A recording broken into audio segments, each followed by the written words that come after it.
There are some patients who at the end of 4 cycles also don't conceive even though no problem is evident. So these patients, maybe they have bad quality eggs, or maybe they have the sperm which is unable to penetrate the egg, or maybe the embryo quality is not good, that is the reason not resulting in pregnancy. So these patients, then we suggest to go them for IVF, that is test tube baby treatment. So because what happens in test tube baby, we give them drugs, medicine, injectables for about 10 days, so that multiple eggs are produced, and now these eggs are removed from below under anesthesia. This also does not need any admission. The patient is called in the morning and discharged after 2 hours. Once the eggs are collected, then we examine under the lens and check for the quality of the eggs. So with this we will know what was the reason why she was not conceiving, whether the egg was bad quality or the sperm was bad quality.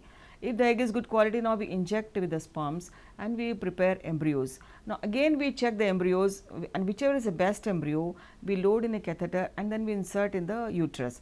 So these are the things which are taken care of only and only in IVF, not in IUI. In IUI, it's a blind procedure wherein we are unable to check the quality of the egg, the quality of the sperm and the quality of the embryo. So that is the reason, because we check all these steps, in IVF we have 4 times more success compared to IUI. And in one attempt only about 45 to 50% of the patients they will be able to conceive, whereas in IUI it is about 20% per cycle.